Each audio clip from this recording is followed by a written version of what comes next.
നമസ്കാരം. ഉക്രൈനെതിരെയുള്ള യുദ്ധത്തിൽ റഷ്യയും ഉത്തര കൊറിയയും തമ്മിലുള്ള സൈനിക സഹകരണം പുതിയൊരു ഘട്ടത്തിലേക്ക് കടക്കുകയാണ്. ഉക്രൈൻ സൈനിക രഹസ്യാന്വേഷണ ഏജൻസികളുടെ റിപ്പോർട്ടുകൾ അനുസരിച്ച് പടിഞ്ഞാറൻ റഷ്യയിൽ ഉത്തര കൊറിയൻ മിസൈൽ യൂണിറ്റ് വിന്യസിക്കാൻ പദ്ധതിയുണ്ട് എന്നാണ് നിലവിലെ വിവരം.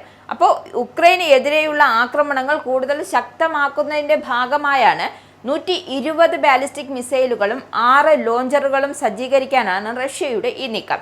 2022 റഷ്യ ഉക്രൈനിൽ പൂർണ്ണമായ അധിനിവേശം ആരംഭിച്ചതിനു ശേഷം രണ്ടു രാജ്യങ്ങളും തമ്മിലുള്ള ബന്ധം പുതിയ തലത്തിലേക്ക് എത്തിയിരുന്നു. അപ്പോൾ ഇത് തന്നെയാണ് അതിനുള്ള വ്യക്തമായ ഉദാഹരണവും. എന്തായാലും പ്രമുഖ വാർത്താ ഏജൻസിയായ റോയിട്ടേഴ്സ് ആണ് ഇക്കാര്യം റിപ്പോർട്ട് ചെയ്യുന്നത്.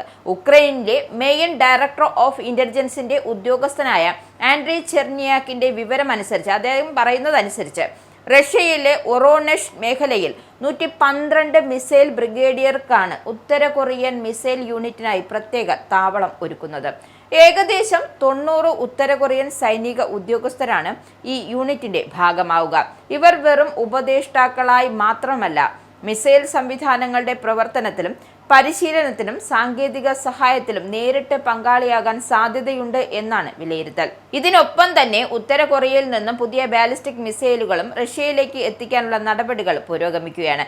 KN-23, KN-24 വിഭാഗത്തിൽപ്പെടുന്ന ഏകദേശം 40 മിസൈലുകളുടെ പുതിയ ബാച്ച് ഇതിനകം തന്നെ അയച്ചിട്ടുണ്ട് എന്നാണ് ഉക്രൈൻ അവകാശപ്പെടുന്നത്. അടുത്ത മാസം നടക്കാനിരിക്കുന്ന ഉന്നതതല ചർച്ചകൾക്ക് ശേഷം ഈ വിന്യാസത്തിന്റെ അന്തിമ രൂപരേഖയും ആകെ മിസൈലുകളുടെ എണ്ണവും തീരുമാനിക്കുമെന്നാണ് റിപ്പോർട്ടുകൾ വ്യക്തമാക്കുന്നത്. ചില വിലയിരുത്തലുകൾ അനുസരിച്ചാണെങ്കിൽ 120 ബാലിസ്റ്റിക് മിസൈലുകളും 6 ലോഞ്ചറുകളും ഈ പദ്ധതിയുടെ ഭാഗമാക്കാൻ സാധ്യതയുണ്ട്. റഷ്യ ഇതിനു മുമ്പ് ഉത്തര കൊറിയൻ ബാലിസ്റ്റിക് മിസൈലുകൾ ഉക്രൈനെതിരെ ഉപയോഗിച്ചിട്ടുണ്ട്. 2023 അവസാനത്തോടെ ആരംഭിച്ച ഈ സഹകരണം പിന്നീട് കൂടുതൽ ശക്തമാവുകയായിരുന്നു. 2023 അവസാനം മുതൽ 2025 ഓഗസ്റ്റ് വരെ ഉത്തര കൊറിയ ഏകദേശം 150 ബാലിസ്റ്റിക് മിസൈലുകൾ റഷ്യക്ക് കൈമാറിയതായാണ് ഉക്രൈൻ വ്യക്തമാക്കുന്നത്. കഴിഞ്ഞ ആഴ്ച വീണ്ടും ഉത്തര കൊറിയൻ മിസൈലുകൾ ഉപയോഗിച്ചുള്ള ആക്രമണം നടന്നതായി ഉക്രൈൻ സ്ഥിരീകരിച്ചു. അതിനാൽ ആയുധ വിതരണം മാത്രമല്ല, ഇപ്പോൾ സൈനിക യൂണിറ്റുകളുടെ നേരിട്ടുള്ള വിന്യാസം വരെ ചർച്ചയാകുന്നത് ഈ ബന്ധത്തിന്റെ വ്യാപ്തിയാണ് വ്യക്തമാക്കുന്നത്. റഷ്യ എന്തുകൊണ്ടാണ് ഉത്തര കൊറിയൻ മിസൈലുകളെ കൂടുതൽ ആശ്രയിക്കുന്നു എന്ന ചോദ്യത്തിന് വ്യക്തമായ ഒരു ഉത്തരമുണ്ട്. എന്താണത്?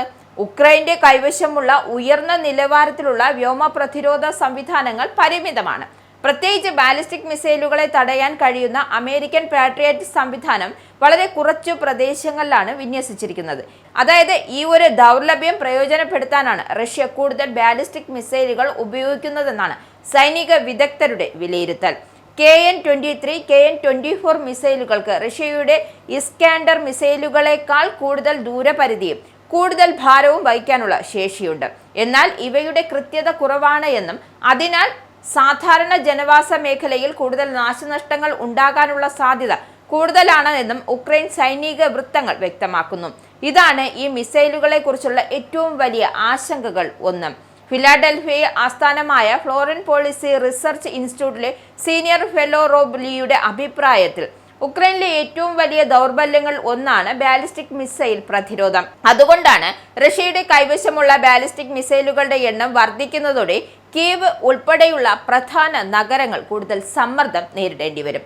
പ്രത്യേകിച്ച് ശൈത്യകാലത്ത് വൈദ്യുതി ഉൽപാദന കേന്ദ്രങ്ങളും പവർ ഗ്രിഡുകളും വീണ്ടും ലക്ഷ്യമിടാൻ റഷ്യ ശ്രമിച്ചാൽ അതിന്റെ പ്രത്യാഘാതം വളരെ ഗുരുതരമായിരിക്കും. ഈ വിഷയത്തിൽ അമേരിക്കയ്ക്കും വിവരമുണ്ടായിരുന്നു എന്നാണ് റോയിട്ടേഴ്സ് റിപ്പോർട്ട് ചെയ്യുന്നത്. എന്നാൽ CIA-യും വൈറ്റ് ഹൗസും ഇതു സംബന്ധിച്ച് പ്രതികരിക്കാൻ തയ്യാറായിരുന്നില്ല. അതേസമയം റഷ്യൻ പ്രതിരോധ മന്ത്രാലയവും ന്യൂയോർക്കിലെ ഉത്തര കൊറിയൻ ദൗത്യ ഔദ്യോഗിക പ്രതികരണം നൽകിയിട്ടില്ല. എന്നാൽ അതുകൊണ്ട് തന്നെയാണ് ഈ റിപ്പോർട്ടിനെ കുറിച്ചുള്ള അന്തിമ സ്ഥിരീകരണം ഇതുവരെയും പുറത്തു വരാത്തതിനുള്ള കാരണം. ഉക്രൈന്റെ രഹസ്യാന്വേഷണ വിഭാഗം തങ്ങളുടെ വിലയിരുത്തലുകൾ ഉറച്ചു നിൽക്കുകയാണ്. 2022 റഷ്യ ഉക്രൈനിൽ പൂർണ്ണ തോതിലുള്ള അധിനിവേശം ആരംഭിച്ചതിനു ശേഷം ഉത്തര കൊറിയ റഷ്യയുടെ ഏറ്റവും അടുത്ത സൈനിക പങ്കാളികൾ ഒന്നായി മാറി. 2024 ഇരു രാജ്യങ്ങളും പരസ്പരം പ്രതിരോധ കരാറിൽ ഒപ്പുവെക്കുകയും ഈ ബന്ധത്തിന് പുതിയ ശക്തി നൽകുകയും ചെയ്തു. അതിനുശേഷം ലക്ഷക്കണക്കിന് പീരങ്കി ഷെല്ലുകളും വിവിധതരം ആയുധങ്ങളും ഉത്തര കൊറിയ റഷ്യയ്ക്ക് നൽകിയതായി നിരവധി പാശ്ചാത്യ റിപ്പോർട്ടുകൾ വ്യക്തമാക്കുന്നു.